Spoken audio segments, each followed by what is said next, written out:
Okay, guys, welcome back to the A-List Lowdown, coming at you April 22nd, 2025 with Ballot Bogging and Party Favors. Should be a good one. I have a feeling it's going to be, pretty pro-blue, anti-red this episode. I mean, it's kind of where I'm at right now. Pro-blue? Well, I mean, it seems like there's just a lot of one-sided tomfoolery going on, and I mean, it's very strange. I sort of want to talk about it in a little bit of a segment about the ballot bogging, because it'll kind of lead into, other stuff. Yeah. Okay. Well, do you want to start? Why don't you start us off with that then? All right. Well, I thought this was fake at first. I thought there's no way that there could be. Let me just open up the right one here. Before there we go.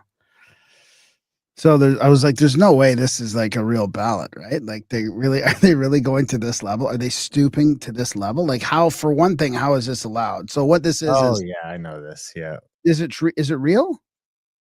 Yeah, it's real. It looks real. I mean, I'm like, what? So this is literally how far they have to stoop. So what this is this is the Carleton riding in Canada, which is Pierre Poilievre's home riding, right? Now, I don't know what happens if Pierre what if Pierre lost, or what if Carney lost his riding? I mean, a little bit different because Carney's never had a riding. But what if does it matter if Pierre lost his riding or not? Oh, yeah. If you lose your riding, you can't be prime minister. Oh, really? I mean, technically, you could be the prime minister in the like watching area, but you couldn't really go into parliament. You wouldn't be a member of parliament, but technically, the prime minister doesn't need to be a member of parliament. Oh, okay. I mean, Carney proves that he doesn't, right? Carney proves that he doesn't have to. The reason part of the reason I think no, but losing is different than not entering to begin with. No, I don't think it is. Well, you know what I mean? Like, it's a weird look because it's a bad look if the prime minister is on the like sidelines of the house. It's definitely a bad look. I mean, it's crazy. So this is what we have to deal with in the Carleton riding when out to vote. Annoyance for some, but a potential hindrance for others, right? So you got to scroll down and find where is PP's name in here, I mean, I just went and did it, and there was 5 on there. It was pretty easy. There's the 5. That's it in my little tiny riding in Saskatchewan, right? This is what progressives did in Poilievre's riding. They added 56 candidates to the ballot to confuse voters. It's a perfect analogy for how progressives succeed: harass, scam, intimidate, and confuse, because their ideas are so bad. It's the only way. That's from Table Salt. And I mean, I don't even like to get too partisan, but this is what I'm seeing in my little bubble. I mean, are we in a bubble? I mean, who would be confused? He's asking. An elderly voter with mild dementia. The point is, it's meant to frustrate and confuse. And the leader of the CPC was chosen for a reason. So then I had this other one here, right here from this. So then I saw this. I'm like, oh my God, it must be real. So it's a lady holding out it's over a meter long. Her thing. It's just a repetitive thing here. The ballot in Carleton is ridiculously long. Bogging down the ballot with candidates like this is ridiculous. I mean, so it doesn't look good. It's not a good look. But I mean, I was thinking more on the lines of like, it's a list of things, right? It's the button gate. It's the blue signs seem to be the ones getting stolen and destroyed, not the red signs. It seems to be like the lineup of people that are fingers up in the lineup, swearing and just at the opposing at your fellow Canadians. Like, I don't think we'd ever get to that point where I'm like, I mean, I'm pissed off at the other side, but I'm not going to go out there and tell them to fuck off and put my fingers up and stuff like that, By Canadians, not from those Canadians. And then the ballot bogging, the media smears, what'd you say? The what? By Canadian, but not from those fucking Canadians. Yeah. Those scumbags. Not for 70%. I mean, when you look at the blue and red, like when you look at the realistic predictions, it's just the tiny little city centers that are red. I mean, even BC. I saw somebody put the BC one out, and it's Crazy. It's all blue except for the Except for little Vancouver. Vancouver City Center there, and New West is completely, I think it's orange. So I went and did it, and there are pencils in the ballot. I thought that was another thing. I saw this meme, and people that are calling out pencils are some sort of like they're just disparaging the people that are calling out the pencils. And I thought, well, that must mean that it's fake, right? It must mean that there are no pencils in your ballots because they used to have Sharpies or whatever markers or pens, right? For the obvious reason that it can't be opened and erased later.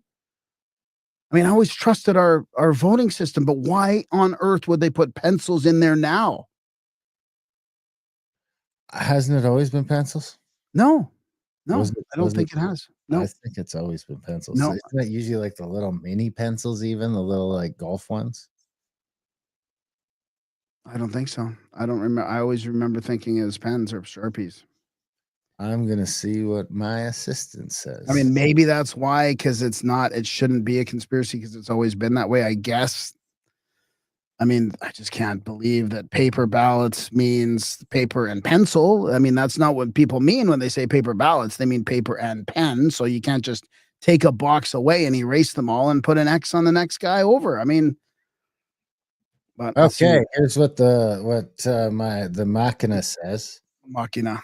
So I asked, are pencils standard in Canadian elections? Yes, pencils are standard in Canadian federal elections. Elections Canada provides black lead pencils at polling stations for voters to mark their ballots. However, using a pencil is not mandatory. Voters are welcome to bring their own pen, pencil, or other writing instrument. The key requirement is that the mark is clear. The use of pencils is primary for practical reasons. Pencils are less prone to issues like drying out or leaking, which can occur with pens and potentially spoil a ballot. Concerns about ballots marked in pencils being altered are unfounded. Ballots are securely stored and only unsealed on kind of blah, blah, blah. So let's see. There is an Elections Canada link here. Has it always been like that? Yeah, it seems like it's always been like that. Okay, well then I guess I'm just part of the problem. You are, it would seem as though you are part of the problem, Greg. You are part of the I'm problem. a Russian pencil agent. Well, let's start off with this. I mean, we mentioned in the other show about Klaus Schwab retired. That's got to be good news, right? Well, I mean, is there a pretty big vacuum there? I mean, this guy looks like the supervillain as well. Have you seen his like left eye? It looks like it's mechanical. Well, so this interview is from like 12 or 13 years ago. So it's before he looks a little less evil in this picture. Now I feel like kind of an asshole because the guy probably just has an eye defect, but he does seem to be a little evil too. So, I mean, yeah, but it's got that Nancy Pelosi skin pullover look. I mean, yeah, he looks like the Terminator. He's like, and he's coming apart. His face is coming apart. I mean, I'm not trying to disparage his look. Here's what it is. He's like the Chinese knockoff Terminator. Grimericans.com. Okay, let's listen to what this guy had to say back then. Cost curves. So this is Peter. Oh, I'm at the wrong timestamp. Cost curves, he said. This is Peter. Oh boy, you're in the pricing regulation chapter. This is Peter Brayback on the upcoming water challenge. This is the new head of the World Economic Forum, the interim or whatever it is. So this is the Nestle guy. Most of people are saying there cannot be any steering mechanism which is based on market in the water business because water is a human right. And I can agree with those people fully. I'm absolutely convinced that the 5 liters of water that we need for hydration and the 25 liters of water that we need for minimum hygiene is a human right. And as a human right, it's a responsibility of each government to assure that people have access to this amount of water. This amount of water of human right. Did you catch how much water it was? Yeah, 5 liters and 25 liters, right? Yeah. So what's that, like 5 gallons? No, a quart is very similar to a liter, so it's like 5 quarts. No, I mean total. So you get 30 liters a day. So what's that, 6 gallons? No, not a day. Is that a day? That's a day, yeah. You're gonna drink 5 liters of water a day for hydration? Well, that's how much you get. So whether you drink it or not is up to you. That would include your cooking water, I'm assuming, as well. Okay. You get 5 liters a day for drinking, cooking, coffee, all of it. And then you get 25 for showering, which is like a 5-gallon pail. You get a 5-gallon pail of water to have a whore bath in. Of water that we need for minimum hygiene is a human right. And as a That's human human right, right, that much it's a water. responsibility. Okay, of that's each government interesting. A to 5-gallon ensure bucket. that That's people not a lot for bathing. So basically, you're looking at a 5-gallon bucket and a little bit more. A 5-gallon bucket and a paint pan. So you get the paint can is what you get to drink. No, because 5 liters is way more than a gallon, right? Oh, It's barely more than a gallon. It's like 1 1/4 gallon. no, it's So 1 1/4 quarts. Basically 4 to 1. Okay. 3.8 gallons in a liter, or 3.8 liters in a gallon. So you're getting like 4.5 liters in a gallon. oh, so even less. You basically get a gallon. You get a gallon of water. And a 5-gallon pail to bath with. That's a human right. Anything more than that, though? Well, let's see what he has to say. Responsibility of each government. Oh, that's the government's responsibility. Yeah. So let's just rewind this a bit, and I'll not step on it and just let this guy go for a sec. A human right. And I can agree with those people fully. I'm absolutely convinced that the 5 liters of water that we need for hydration and the 25 liters of water that we need for minimum hygiene is a human right. And as a human right, it's a responsibility of each government to assure that people have access to this amount of water. This amount of water of human right accounts for 1.5%. This amount of human right. Water that we are using as human beings. What I'm saying is, sorry, what did he say? What? How many percentage? What? 98.5. I think that was like an important percentage point. 1.5%. That accounts to 1.5% of our water use is for that. I mean, half of what you're probably drinking or using in a day. Honestly, it's probably half when you factor in your coffee, and every drink you have is water in it. So, and then you factor in the 5-gallon pail you get the bath with. I mean, if you want to have a bath, how many pails is that, dude? Like, well, I remember in the mid 2000s, the stat was, and I remember this specifically for some dumb reason, maybe for this moment now, is 3% of the water you used, like all the water you use in your house for washing and all that, you're brushing your teeth and bathing and all that, was 3% of your overall water intake. I mean, your toilet, you can only flush the toilet once a day. If you still get a toilet, where does that factor in? Is that part of the hygiene? Yeah, that'd be part of the 5-gallon. Just shit in the shower and stomp it down the drain, the old Cleveland style. Using as human being. What I'm saying is that the 98.5% of the water that we are misusing is not a human right. There is no human right for washing my car. There is no human right for filling my swimming pool. There is no human right in order to sprinkle my golf courses. That's not the human right. Okay? So let's concentrate on the 98.5% where we are misusing. And there, the best mechanism that we have in a free market environment is a price. So pricing regulation, you believe, is the way? In a free market environment, the best thing is to price water? Way. Now, I understand that in some places of this world, this is a little bit difficult. And this is coming from the leading bottled water guy on the planet. Oh my God, that's Nestle. Yeah. And he's the new WEF guy? No wonder why all this water stuff's coming out. Oh my God. We offer a second one. We offer the water cost curve. So what we are doing is for every water basin of the world, and we have been doing it for 154 water basins of the world, we are establishing cost curves, what it would cost, what are the measurements that we would have to implement in order to balance out the demand and the supply side. In the case of India, No, remember, this is what they were doing 13 years ago. Free markets balancing out the demand side. So that's not, that 98% is Figure out not. how much water there is so they can figure out how much to charge you for it. For example, where we did it, we came that with a total cost of 5.6 billion US dollar per year, you could balance this out. And when we showed them this 5.6 billion, which for the Indian economy is a drop in the ocean, suddenly government and the ministers became interested because they had thought before that this would be so costly that, as the minister said, anybody in India who would be touching the subject of water would be committing political suicide. So they didn't do anything. Only when we showed them the cost curve, they started to become interested. So we have a second possibility.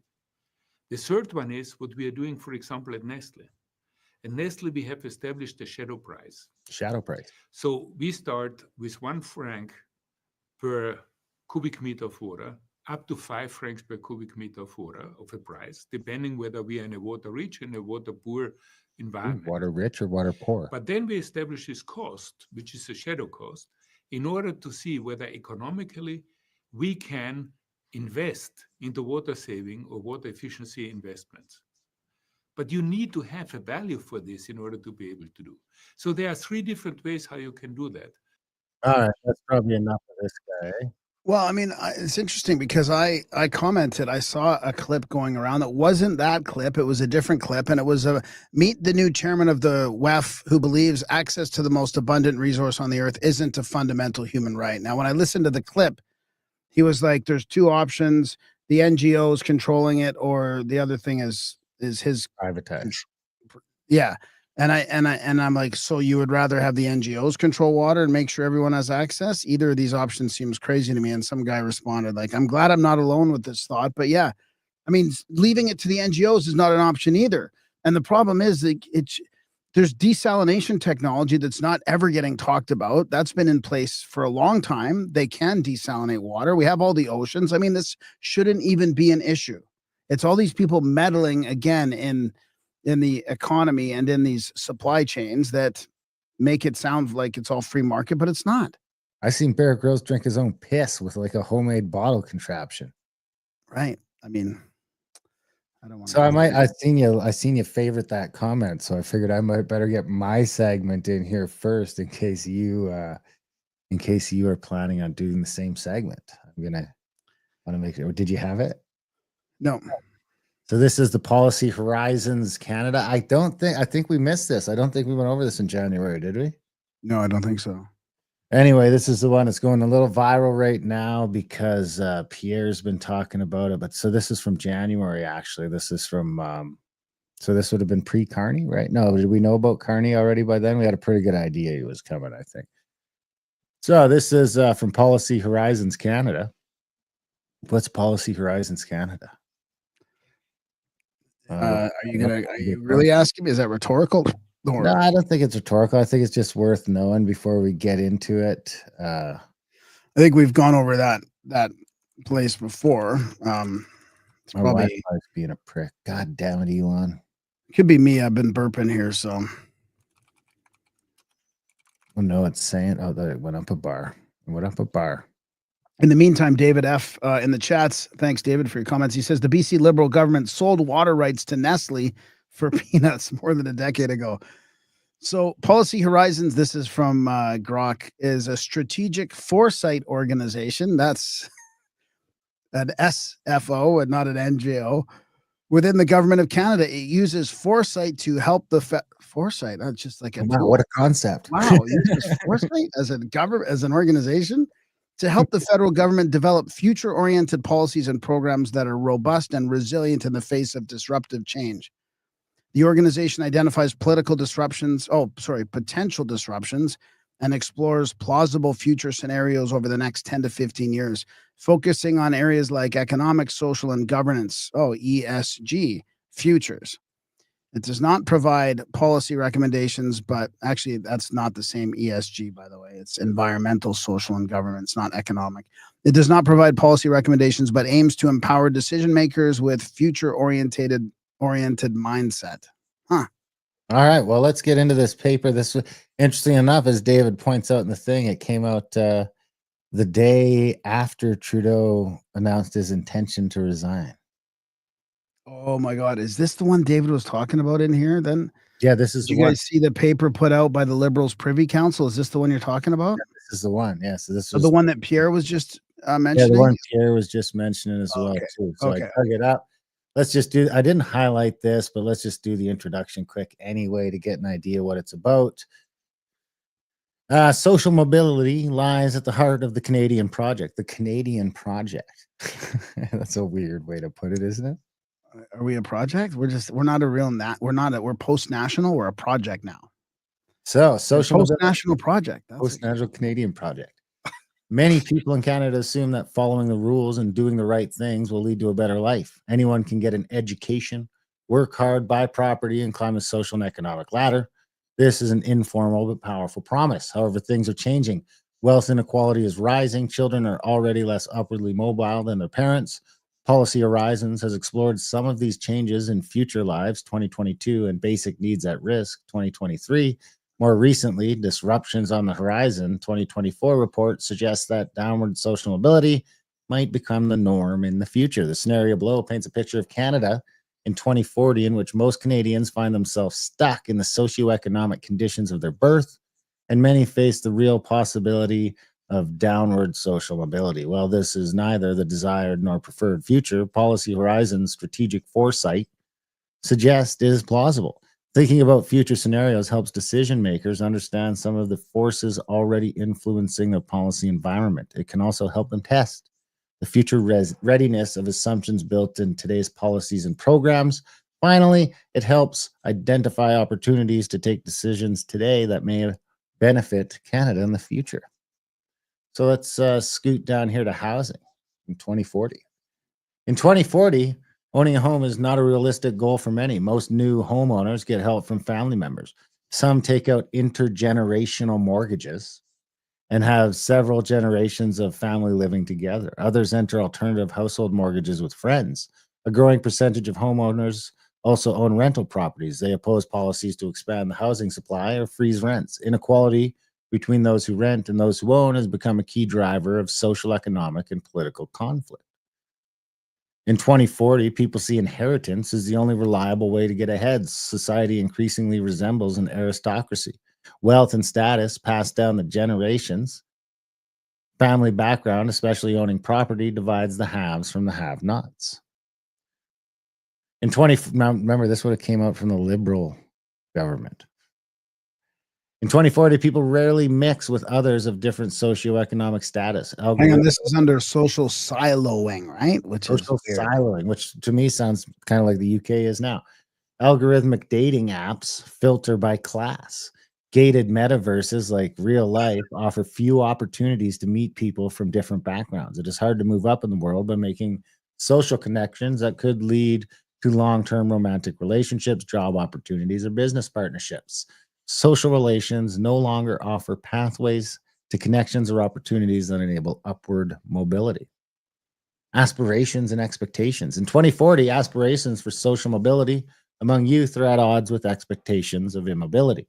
Advertising and marketing discourses continue to drive the desire to climb the social ladder, but economic realities leave most with the limited expectations of success. Cognitive dissonance between what the youth are programmed to want and what they know they can expect leads many to frustration and apathy. I don't even know that we have to wait till 2040 for that. Only a few maintain a strong drive to innovate and succeed in traditional terms. Artificial intelligence. In 2040, the value of human labor has shrunk because of AI. AI is widespread and can do many things well in creative to knowledge fields. Less work is available. Many people rely on gig work and side hustles to meet their basic needs, like us. It is hard for workers to save enough to start a business. People use AI assistants for many day-to-day tasks. They make it easier to organize, work, and earn money. However, the best AI assistants are expensive, and this reinforces structural inequalities. All right, let's get into the fun stuff. Policy implications. The scenario above would create a range of policy relevant implications. The list of implications presented here is not exhaustive. Its purpose is to help policymakers broaden their models of the future. To this end, readers should ask themselves the following questions as they consider the implications. How might social immobility or downward mobility challenge policies, programs, or people? And how would the assumptions built on today's policies and programs hold up in the face of changes to social mobility? What actions could be taken now to maximize opportunities and lessen the challenges related to reduced and or downward social mobility in the future? We could probably skip this section and jump down to people's mental health. Many people may struggle to afford rent, bills, or groceries. The resulting stress could worsen mental health challenges. This would increase demand for social services. If people give up on attaining higher standards of living, apathy could spread to other areas of their lives. Frustration could leave many people deeply unhappy, with negative consequences for their family and loved ones. In addition, fewer people may have the psychological resources to volunteer and help others. In an effort to protect their mental health, some people might redefine success away from accumulating wealth and towards purposefulness or happiness. More people might be willing to job hop. Oh, that sounds fun. For a better work-life balance or more meaningful work. Fewer people may have the drive and innovate in this context. Policymakers may no longer be able to take for granted that people will be motivated to better their lot. Canada may become a less attractive destination for migrants if it is seen as a country where upward mobility is uncommon. More people in Canada, including recent immigrants, may emigrate to jurisdictions where they perceive upward social mobility and higher standards of living are easier to attain. If young workers leave Canada, it may become harder to pay for the systems that support a growing number of older people. There could be labor shortages in sectors where AI replacement of workers or automation are most difficult. People might find alternative ways to meet their basic needs. Housing, food, childcare, and healthcare cooperatives may become more common. That doesn't sound so bad. This could ease burdens on social services, unless it's not like some weird, forced government fucking social housing. Forms of person-to-person exchange of goods and services could become even more popular, reducing tax revenues and consumer safety. People may start to hunt, fish, and forage on public lands and waterways without reference to regulations. Small-scale agriculture could increase. I was going to play the clip where Pierre talks about people needing to hunt and fish for their own food. I mean, this is where we're going. Governments may come to seem irrelevant if they cannot enforce basic regulations or if people increasingly rely on grassroots solutions for meeting basic needs. Wow, that's interesting. We can probably skip this one, which is just about post-secondary education.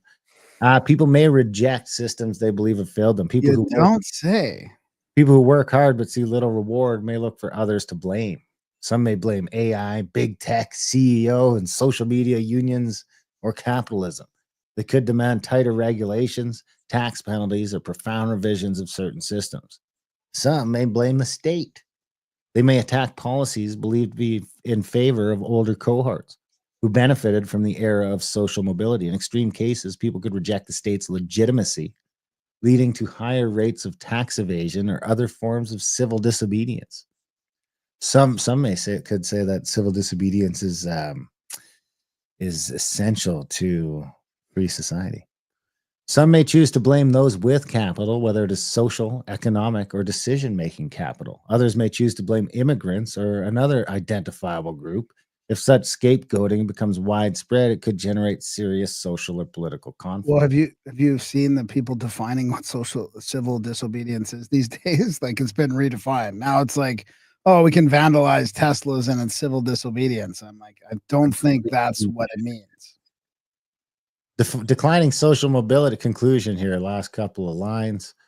Declining social mobility could create serious challenges for citizens and policymakers. What people believe matters as much as reality. It is often the basis for decisions and actions. Currently, most Canadians still believe that they have equality of opportunity. This may change. People may lose faith in the Canadian project. There it is again. They may reject policies that promote education. What about the Canadian country? Aren't we a country? Or I know it's kind of weird because this is an official. This isn't just some, university paper. This is an official government paper, right? Yes, the usual levers may seem misguided and wasteful to those who have abandoned the idea of moving up. They could lose the drive to better themselves and their communities. Others might embrace radical ideas about restructuring the state, society, and economy, like turning it green. Would that be radical, or that's fine? Anyway, that's the end. What? Like what? Like trying to turn it all green and stop like cap emissions and shut down industries and no more cars. Is that the kind of is that the kind of But that's what makes me think it's all on purpose. I mean, this is not just all by chance. This is all happening because of stupid decisions like the ones you're talking about. Yeah, I would tend to agree. I mean, it could be a little both, but yeah. I guess. I mean, it's just hard to not think that's intentional when they're like literally telling you can't buy a gas powered car in 2035 or whatever. It's only 10 years away from now. I mean, 2030. I mean, how does that not mess up the whole infrastructure and industry? Yeah. What was I going to say about that?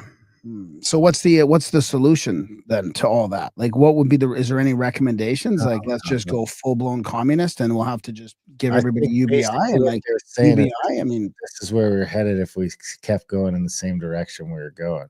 The UBI doesn't fix it. No, I of course not. I'm just saying, is this what I mean? To me, I was thinking, oh my God, how are they gonna? What's their version? Like let's say Carney gets in and he looks at that report and he says, hey, we're gonna fix this problem, right? It'll be like we're gonna just borrow money and borrow more money, modern monetary theory, and pay everybody UBI. Like that would be Carney's fix for it. I'm just speculating, right? The solution is to never put a left-leaning government into power. Thanks, David. It's so weird. So weird. This is such a weird time.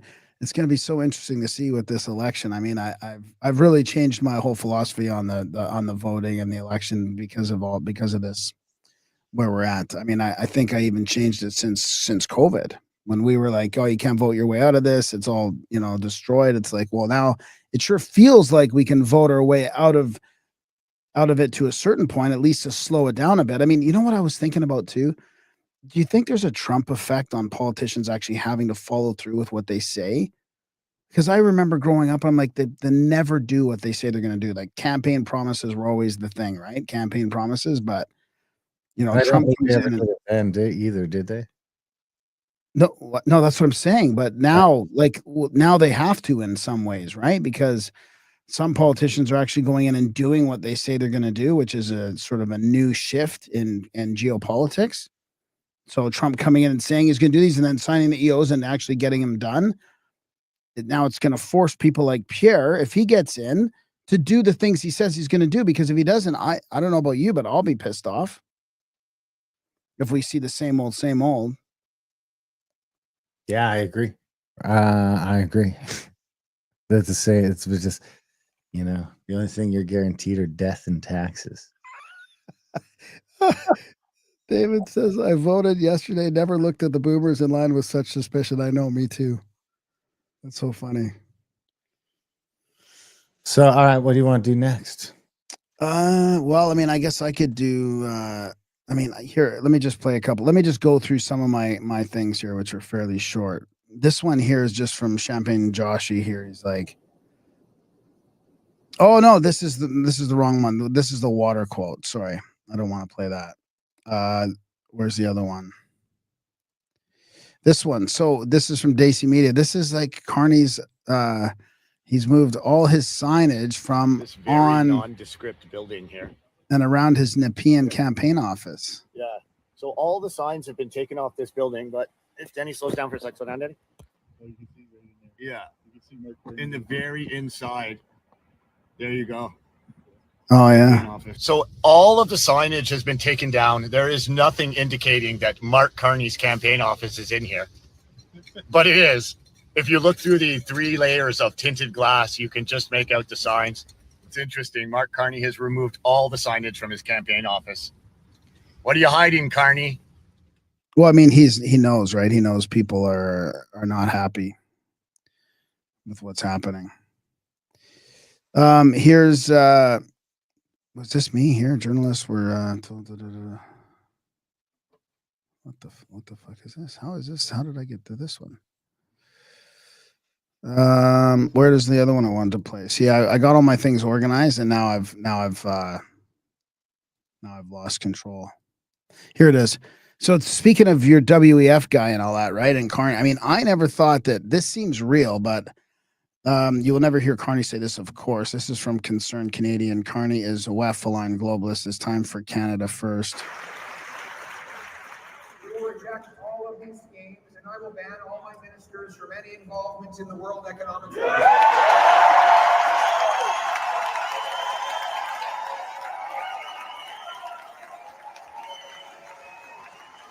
I mean, that sounds real.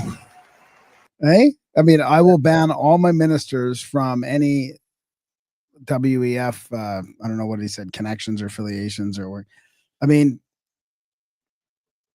people have long been disgusted. This is Emily with these slogans of globalization. Ordinary people care about housing, jobs, and Medicare, not working for the WEF. Yeah, that's interesting. But yeah, I mean, that's the people. That's why Carney, doesn't want his signage. I mean, the people are fed up with this, right? Really interesting that they cheered so loud for that. I mean, I wouldn't have guessed that even 4 or 5 years ago that people would be talking about the WEF and cheering against the WEF for that much. And then Yeah. PPC still fighting back. He might be part of the whole thing too, but I feel like it's going to slow things down a bit at least. I mean, that's kind of where I'm at with it. So let's just do some elbows up stuff. I mean, do you have any of this stuff or? No, I don't have any of this. No, you go. I mean, do you want to? I mean, I don't even know if I want to do it, but it's been kind of funny to watch. But this is, do you want to F or fight here? Pure class from Liberal supporters and staffers at Mark Carney's rally in Nepean. I know somebody in Nepean, a family member. We should have her on the show just to talk about what it's like in that riding. A supporter cusses at people outside the line, then jumps the queue and is led in by staffer, who then obstructs my camera and puts hands on me. What's that, sir? What's wrong with you, man? Yo, what's the matter, man? You done telling everyone to F off, man? Oh, watch that guy. He's dangerous. Yeah, but that guy can come out for you here. They put hands on people. So there's that one. Here's the other one, the funny one. This is from Table Salt. What's with Liberal voters delivering rude gestures while clucking around like chickens? Hi, my name's Kate. I can tell you why you shouldn't vote for Pierre Poilievre. He's a liar. He's a thief. Are you casting this? Because I want to tell everybody. Are you casting this? He's a fucking loser. Yeah, put that on. Go ahead, put that on. I will. Yeah. Don't you worry about it. That's good because it's the truth. Okay, sir. Pardon me? You think that's a nice man? I'm just walking by filming here. So anyways, this is like a taste of what's happening. But he became a real meme. Oh yeah, that older fellow became a real meme. I mean, it's that's gonna be tough. Oh, here it is. This is why I was reading this. This is why. So in case anyone was wondering, Canadian media receives approximately 2.5 billion in government subsidies. I thought it was 1.5. Versus the US, where media receives approximately 1.3 billion. As a share of GDP, Canada is at 0.11% versus the US at 0.0042. Canada has a free press problem. So I thought that was kind of interesting comparing it that way to Canada. I mean, here's Frank Vaughan talking about some quotes. He's been going through the books of Carney's. In a chapter on the COVID response, he's like, obedience to the state was the price of protection. Citizens grant the state a monopoly on violence in exchange for the security it offers. He doesn't argue against it, merely that it must be justified. What were you going to say there? Oh, his book report. That's his book report. Yeah. Has he put it out yet on video or? I haven't noticed. I mean, we could go through some more of his because he's got them all quoted out, which is a great way to do it. Just put these little quotes on X for people to grab. This is from Marty up north. The Liberal platform, complete with costing, has already been taken down. It got too much flack from every media outlet in the country. Carney is proposing to run $100 billion deficits for the next 3 years. His platform is even worse than Trudeau's. Weird, eh? That he would even, that they would do that and then just. I was wondering why I couldn't find it. Yeah, I was kind of looking for the breakdown of the actual budget and I couldn't find it on the page. Here's another one. Gold is a relic. Mark Carney values. I'm an economist. Mark Carney, Prime Minister. Here's another one. In this regard, some of the valuation premiums on ESG assets reflect the expectation that their outperformance on ESG factors will ultimately translate into higher profitability in divine coincidence. Mark Carney values. This term divine coincidence is introduced later in the book to fill the gap between the top-down ideology Mark favors to force the creation of ESG-compliant inclusive capitalism and how it will magically profitably succeed. Many of the problems in society today, from our searing inequalities to our continued destructive dependence on fossil fuels, are the result of a misplaced acceptance of the status quo. He hates oil and gas, and that rings loud and clear in this book. He will end both industries in Canada. This is from a chapter that suggests profits are not the most important purpose of a company, but meeting ESG requirements. Profit must be present, but a successful corporation doesn't put it first, but equal to the dynamism or diversity, sustainability, equity, and other such vomit. He loves Marx and hates the capitalism. The term inclusive capitalism reigns throughout, and inclusivity defined by technocrats.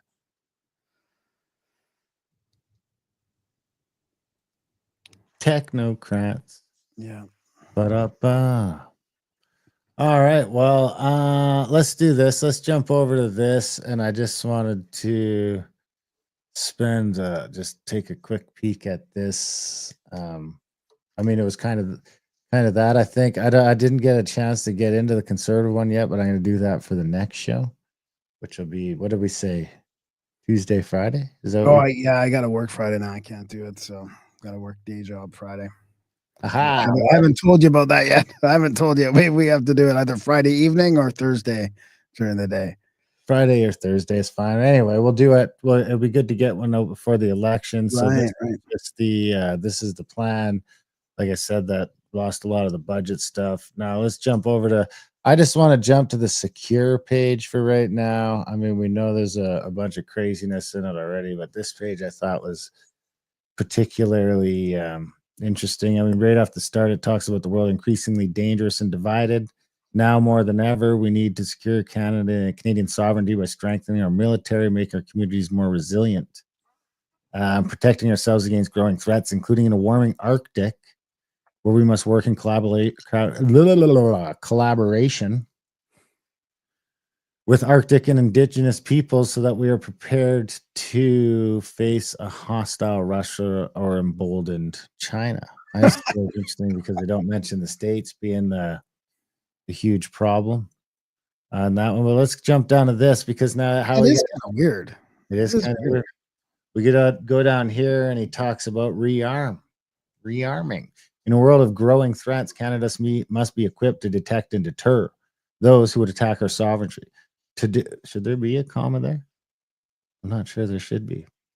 To do this, we will need to procure new equipment and technology for our Army, Navy, Air Force, and Coast Guard. We have a plan to meet our NATO commitments and ensure that the CAF has the equipment they need to defend our sovereignty. That means dozens of new investments and equipment for our military, including foundational investments. Wow. So they're going to get what that means. New self-propelled artillery systems and ground-based air defense capabilities so that the Canadian Air Force have the capacity to operate in today's context.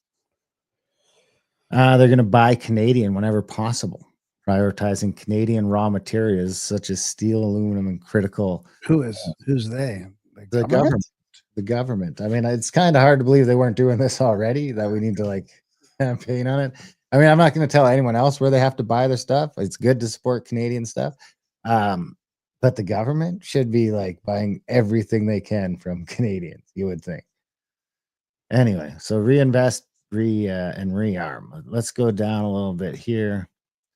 Veterans, defending our economy. So the build an all-in Canada network for auto manufacturing. So let's go down to here's go to food security. This is fun. A Mark Carney-led government will strengthen Canada's food security by investing in greenhouses, hydroponics, and other controlled environment agriculture that allows us to grow more types of food here at home. We will work with the private sector to protect Canadian food security. We will also, this is an interesting line here, if we take it in the context of the Nestle thing, support modern water management practices and safeguard local water resources as part of a freshwater action plan. So that's where they can tell you can't take water out of the lake. That's so weird, dude. I was just thinking about how we kind of didn't really we didn't really speculate on why they need to control the water so much, or like, we've had problems with the fluoride in the water in some of our cities. They're trying to get it back in there, and then limiting water, right? Like that guy coming up with the bare minimum.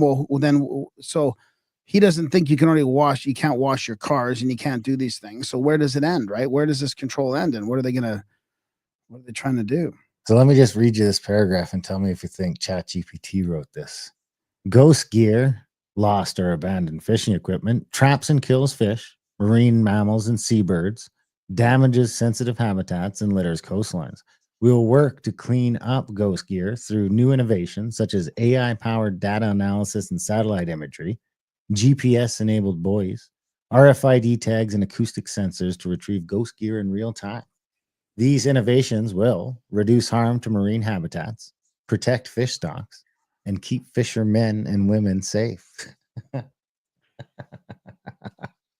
It's AI, I'm telling you. Should they really be focusing on these things? Do they really need more money to get ghost gear? Really? Is it that big of a deal? Process of rearming, we're also going to unarm.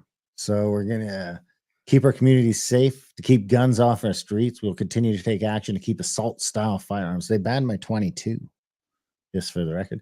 All while respecting the long-standing traditions of hunting, including among Indigenous peoples, and sport shooting. A Mark Carney-led government will continue to implement an efficient gun buyback program, which is not efficient and hasn't bought a single gun yet. Legislate a pre-authorization system that ensures the classification of new firearm models entering the market is determined by the RCMP. Automatic revoke gun licenses for individuals convicted of violent offenses, which already happened. Increase capacity to track down guns used in crimes. They don't really say why, but they'll have a ballistics laboratory and the National Forensic Laboratory. So they're going to get better at that somehow quickly. Toughen oversight on firearms licensing. It's like the toughest in the world, and strengthen the enforcement of yellow and red flag requirements. So if you own a gun in Canada, they run a background check on every gun owner every day, every morning. And if you have even a fight at a bar that was reported to the police, they will come and check you out. Wow. Is that a yellow flag? Red flag? Yellow flag. A red flag would be being charged with something. They're also going to end drug and human trafficking in our communities and put those profiting from fentanyl behind bars. End drug trafficking? What? So while they're rearming the states and disarming the citizens, they're going to keep you safe at home. Every Canadian should feel safe in their community, especially in their home. We will act decisively to strengthen the criminal code, more laws, and move aggressively to protect victims by making bail laws stricter. Sounds like Pierre. For violent and organized crime, car theft, and human trafficking. I don't trust any of this. I mean, why haven't they been doing all this? Right now, we're freaking out about the notwithstanding clause because Pierre wants to do consecutive sentences for murdering, right? Instead of concurrent. So you get 25 years times 4 for killing 4 people. So 100 years instead of 25, and you serve them at the same time. So and everyone's freaking out, right? But they're okay with allowing for consecutive sentences for car thieves with violence or car theft involving a criminal organization. So you can do consecutive sentencing for that and home evasions. But so now they're saying even allow for consecutive sentencing for serious and violent offenses. This would require the use of the Notwithstanding Act, is my understanding. So they're basically saying in their platform, doing exactly what they're freaking out on Pierre for. And they'll also make murder motivated by hate a constructive first-degree offense, including femicide, which is killing bitches. Well, how do you know if it's motivated by hate? Automatically, it just is until proven otherwise. No, are you being facetious or? No, they don't really. It's so vague that it's just whatever they want. Remember that all of your rights come with the caveat that as long as it's socially acceptable to do so. Well, I had that article up here from the Justice Center for Constitutional Freedoms that had judge rules that being upset or offended is not the same as discrimination. So that's interesting timing. That just came out a few days ago with this whole thing. So here it says hate-related crimes, which includes anti-Semitism and Islamophobia. Doesn't say anything about burning churches.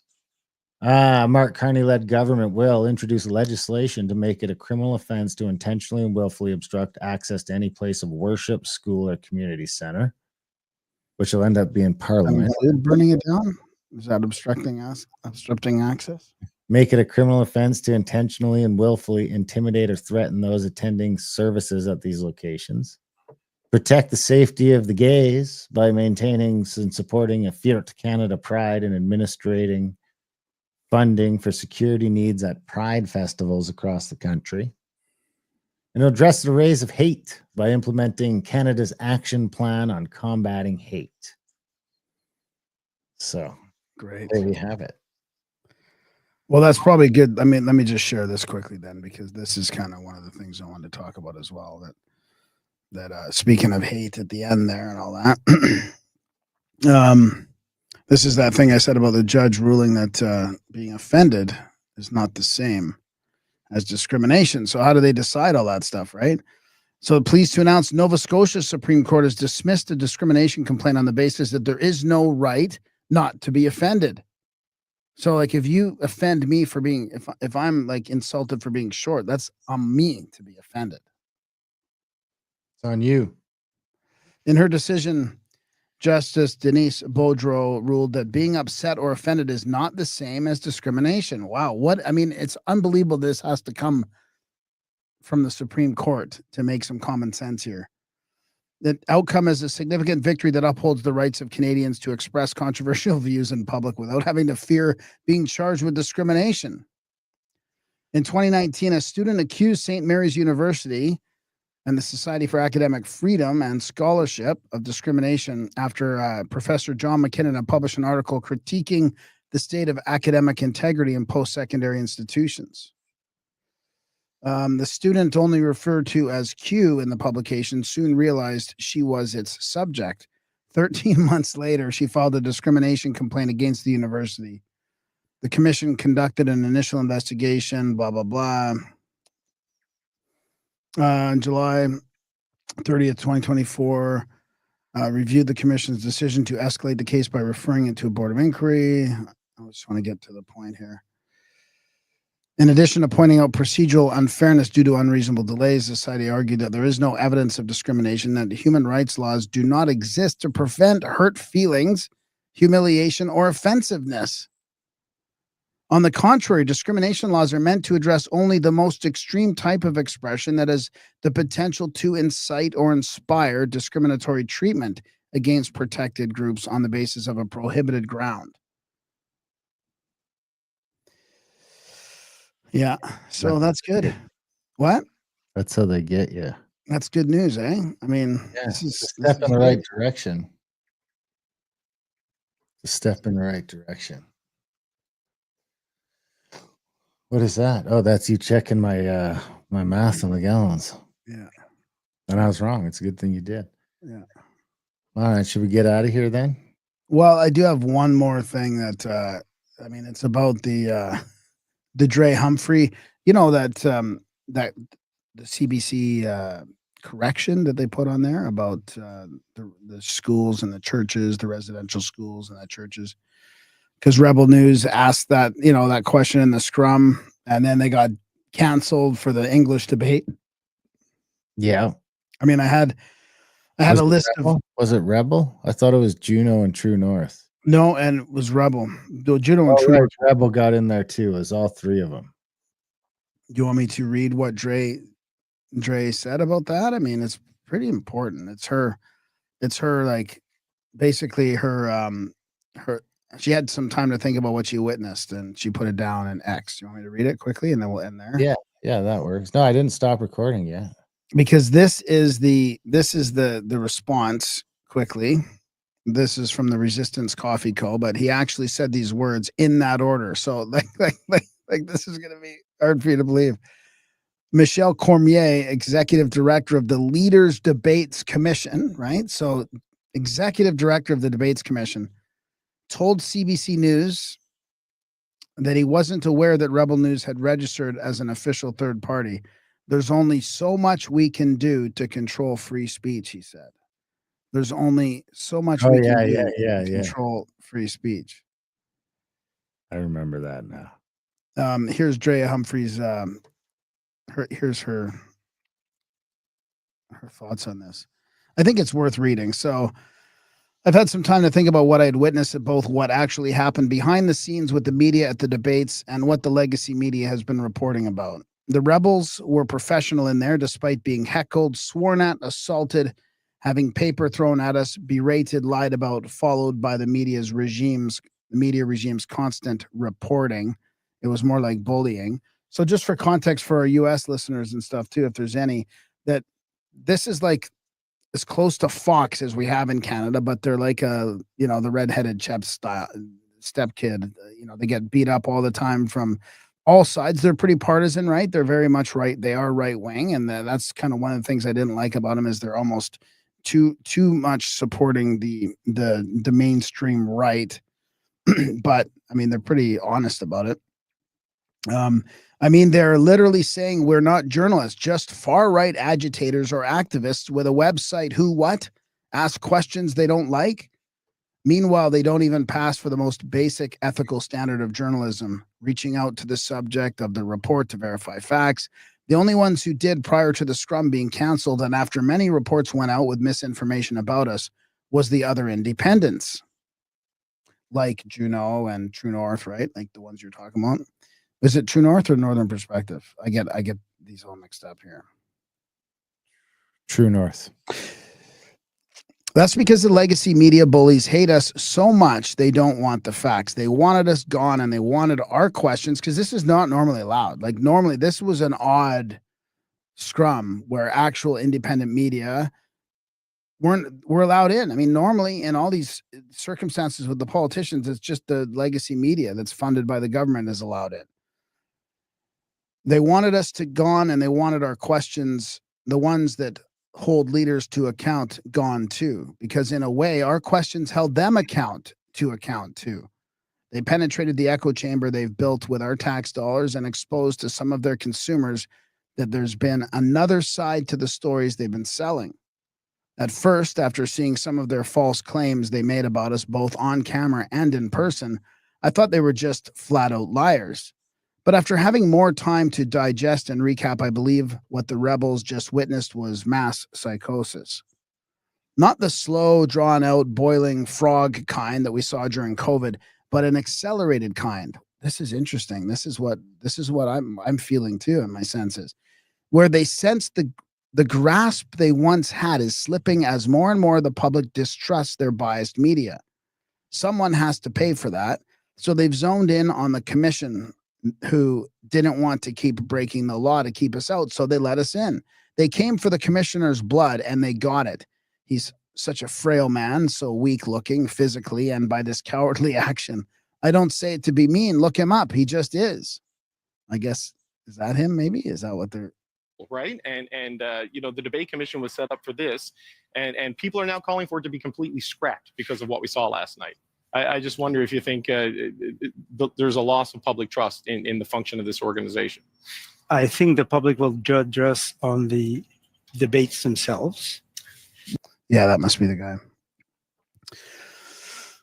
He just says, I saw so many regime media allies say that they sent in letters complaining about how many questions we asked and demanding that he had to be held accountable. They had his image circulating all over with wild tales that included everything except the reality, which was Rebel and other independent journalists simply walked to the line faster than the regime journalists who were too busy eating free snacks and chatting.